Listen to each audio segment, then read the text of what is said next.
si en las escuelas que ustedes fueron hubo alguna leyenda estilo de que en el baño de las niñas se aparece una niña en el último baño. O antes era un cementerio, la típica. En lo personal, en la mía decían que antes era un circo y que todos los payasos quedaron ahí enterrados y en la noche como que podías ver payasos en el patio. Bueno, pues el día de hoy les voy a contar algo que ocurrió en esta escuela.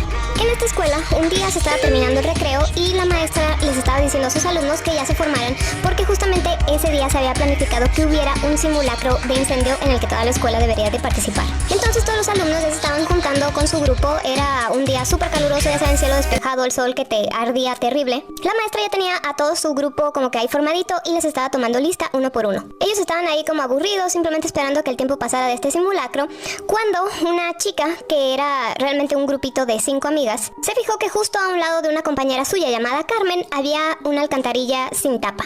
Algo así como la imagen, nada más que la tapa no estaba. Esta alcantarilla tenía ya sin tapa unas cuantas semanas y entonces esta niña comenzó a pensar que qué divertido sería si Carmen se caía por la alcantarilla y cuando mencionara a la maestra su nombre, ellos tuvieran que contestar que Carmen está en la alcantarilla. Ella pensó que esto iba a ser súper divertido, que todos iban a reír a carcajadas y que Carmen sería el hazmerreír por haberse caído por la alcantarilla. Discretamente le cuenta a sus otras 4 amigas el plan y todas acceden. Estas niñas empiezan a fingir que se están tropezando, se empiezan a empujar y su plan, su maniobra fue perfecta, porque Carmen cayó por la alcantarilla. Casi no hubo ningún ruido cuando Carmen cayó, solamente un pequeño sonido de queja. Pocos minutos después, la maestra menciona el nombre de Carmen y estas chicas comienzan a decir, ella está en la alcantarilla.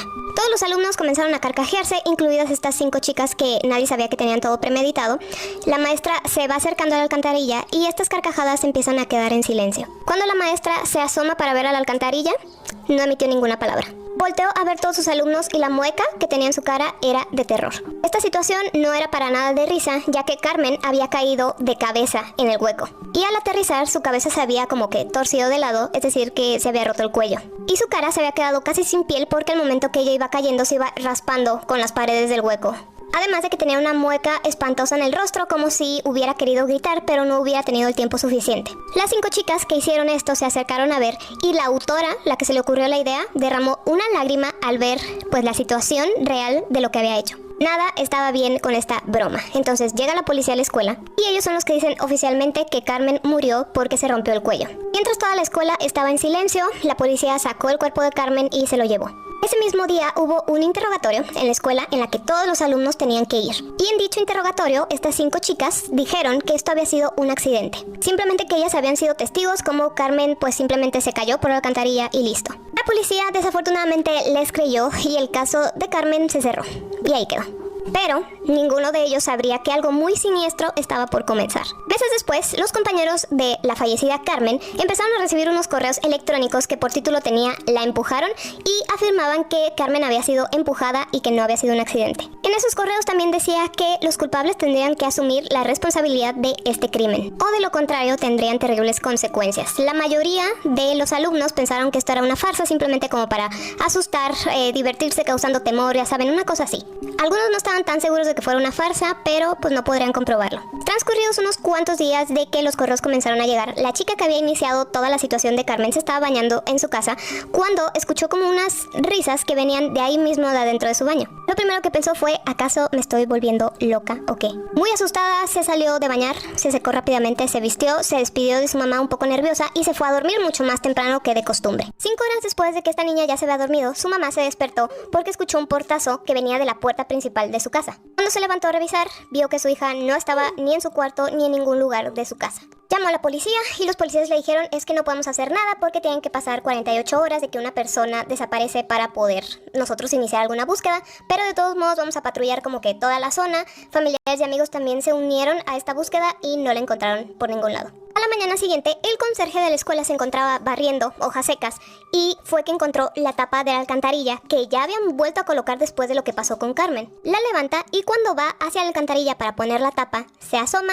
y ve una escena horrible, ya que al fondo se encontraba la chica que había desaparecido una noche antes con el cuello roto y la cara arrancada porque se raspó al caer. Lo mismo que le ocurrió a Carmen. Unos cuantos días pasaron y esta situación se volvió a repetir con otra de las integrantes de este grupito de 5 chicas que ocasionaron todo esto. Tras la muerte de estas 2 chicas quedaban otras 3 y entonces el ayuntamiento decidió soldar la tapa de esta alcantarilla para que absolutamente nadie pudiera abrirla. Pero esto no impediría que la tercera víctima tuviera el mismo destino. ya que una vez más encontraron la tapa fuera de su lugar y otra de las chicas al fondo de la alcantarilla, de la misma forma en que Carmen murió y las otras 2 chicas también. Esta fue la gota que derramó el vaso para todos, entonces pusieron vigilancia aquí las 24 horas. Recuerden que quedaban otras 2 chicas, bueno, pues también acabaron de la misma forma, simplemente que como aquí estaba vigilado las 24 horas, ellas fueron encontradas en alcantarillas cerca de sus casas. Todas de la misma forma, con el cuello roto y la carne de la cara arrancada por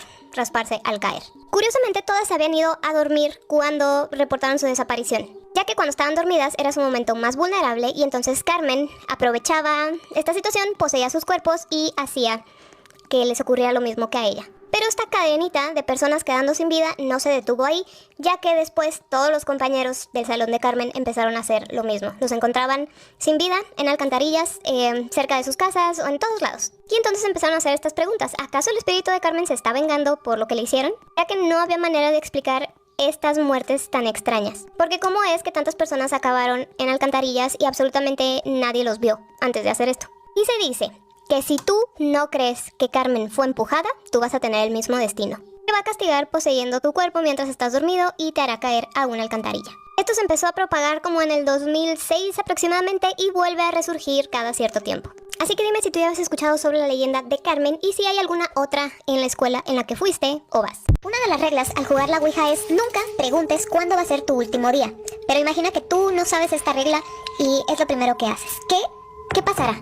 Bueno, a la chica de esta historia le vamos a llamar Leslie. Y era muy amiga de otra chica llamada Cristina. Realmente es que ellas 2 se la pasaban juntas casi todo el día, iban juntas a la misma escuela, en el mismo salón, salían y se iban a la casa una de la otra, convivían muchísimo todo el tiempo. Cristina tenía una hermana mayor y así como Leslie y Cristina eran muy unidas, pues Cristina con su hermana también, así que era normal que las 3 pasaran mucho tiempo juntas. La mayoría del tiempo era Leslie la que iba a casa de Cristina. Y por fuera, pues la casa se veía como una casa normal, pero por dentro Leslie siempre sintió como una vibra muy rara, como muy pesada. Incluso, pues Leslie le tenía el apodo a esa casa de el portal del inframundo. Cada que le decía a Cristina de ir a su casa le decía así.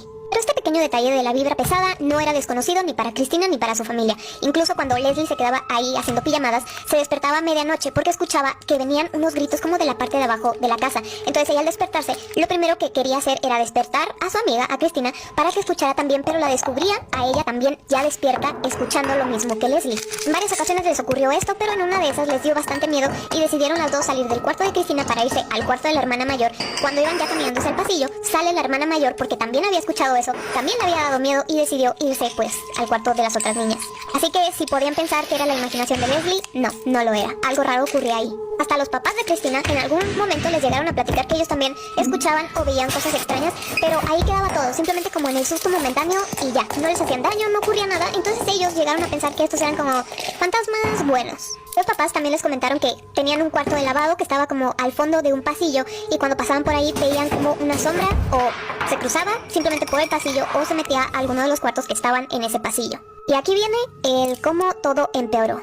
Hace unos años, el tablero de la Ouija se vendía en los supermercados como si fuera un juguete común y corriente y, con el paso del tiempo, Cristina se compró una. Lógicamente, al ser unas niñas, porque cuando estaba ocurriendo todo esto, ellas tendrían entre 12 o 13 años, al pensar que esto era un juego, pues se les hacía muy buena idea estar jugando todo el tiempo. Ellas nada más dejaban una luz prendida para mentalizarse en el juego, pero aquí el detalle era que, por más que Leslie jugara, nunca se movía la tabla con ella, nada más con Cristina. Casi como si Cristina y el tablero tuvieran un tipo de conexión extraña.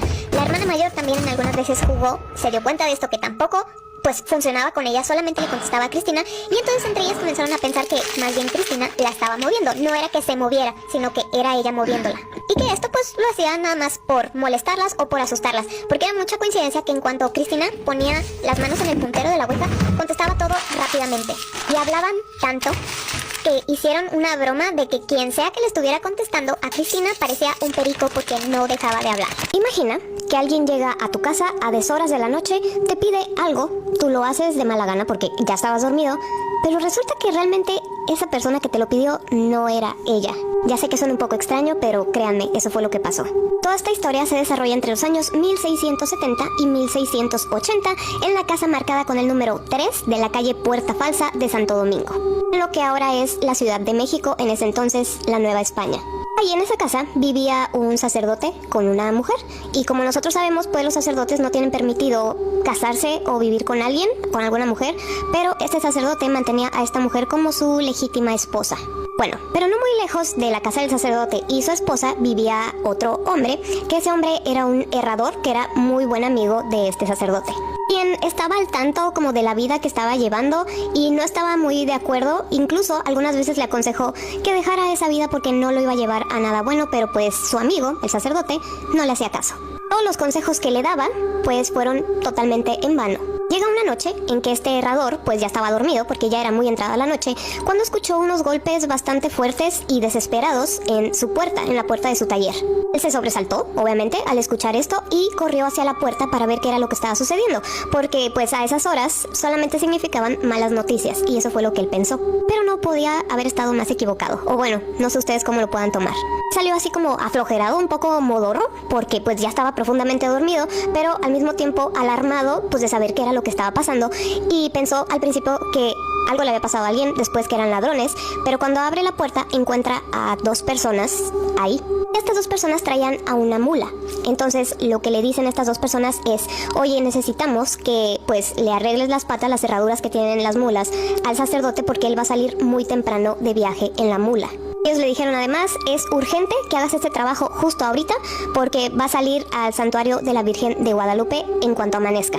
El herrador voltea a ver y pues sí, reconoció la mula y reconoció la silla que traía la mula, porque sí era la que utilizaba su amigo, el sacerdote. Este señor, pues un poco molesto por la hora, ya que evidentemente este trabajo se pudo haber hecho un día antes, pues se pone de mala gana a hacer el trabajo, le arregla las patas a la mula y la deja lista. Entonces, cuando ya está concluido el trabajo, estos dos hombres ya le dicen: ok, gracias, se van, pero mientras van avanzando con la mula, este señor puede ver cómo le están pegando al animal de una manera muy cruel, tanto que él se anima a decirles: oigan, no le peguen tan feo al animal, o sea, no les está haciendo nada, está caminando bien. Ellos ya ni siquiera lo voltearon a ver, como si no lo hubieran escuchado, y siguieron su camino. El día siguiente, por la mañana, sale el herrador de su casa y alcanza a ver que ahí está su amigo en su casa. Entonces se le acerca un poco molesto para preguntarle: oye, ¿qué fue pues lo de anoche? ¿Por qué me mandas a herrar a tu mula tan tarde cuando aquí estás, se nota que te acabas de levantar? Le acercó y le dijo: mira, o sea, que despertarme tan tarde para arreglar tu mula y todavía que estás bien quitado de la pena, o sea, ¿qué te pasa? Y el sacerdote pues se le queda viendo con extrañeza porque, o sea, él no había mandado herrar a su mula, y le dijo esto: no sé de qué estás hablando ni de qué viaje me estás hablando tampoco. El herrador le cuenta todo y el padre pues se queda extrañado, no tenía idea de que era nada de eso, pero ellos quedaron que simplemente fue alguna broma o que quisieron utilizar el nombre del padre para que se le hiciera ese trabajo a estas personas rápidamente. Y concluye la conversación. El sacerdote se mete a su casa y trata de despertar a su mujer para contarle todo lo que le había dicho su amigo. Va hacia su habitación, le habla, pero la mujer no responde. No tenía respiración y su cuerpo ya estaba rígido, es decir que ya no estaba entre nosotros. Obviamente el hombre se sorprende al notar esto, sale corriendo, y ¿quién era el que estaba más cerca? Pues su amigo el herrador. Entran a la casa y empiezan a investigar qué era lo que le había pasado, y fue donde descubren que en cada una de sus manos las tenía así como cerradas y en ellas tenía clavos. Esos clavos eran los que el herrador le había quitado a la mula en la madrugada. Él los reconoció inmediatamente. Los dos estaban asombradísimos de aquel descubrimiento, pero llegaron a la conclusión de que esto era justicia divina, porque el padre estaba llevando pues una vida que no debería, y que esas personas que llegaron con el herrador más bien eran unos demonios. Inmediatamente dan aviso al cura de la parroquia local, y este cura acude a la casa pues a ver todo lo que le estaban platicando. A todos les llamó la atención pues el cuerpo de aquella mujer, porque además, no sé si ellos dos no notaron esto al principio, pero la mujer tenía como un freno en la boca. Mientras más investigaban, más cosas encontraban, porque resultaba que su cuerpo estaba golpeado. El herrador recordó inmediatamente aquellos golpes que le estaban dando a la mula que él reclamó. Eran exactamente los mismos. Lo que aquí pasó fue que realmente esa mula era la mujer del sacerdote, que ya la habían convertido a esto para llevársela. Ante este hecho tan aterrador para estas tres personas, el cura, el sacerdote y el herrador, ellos decidieron que se iba a enterrar a la mujer ahí mismo en su casa. Abren pues la fosa, la echan ahí y quedaron en que se iba a guardar el secreto para que pues esto no se corriera. Tanto miedo tenía aquel sacerdote de que ese destino fuera el mismo para él, que huyó de su casa ese mismo día. Se fue sin avisarle a nadie, y desde ahí no se volvió a tener noticias de aquel sacerdote.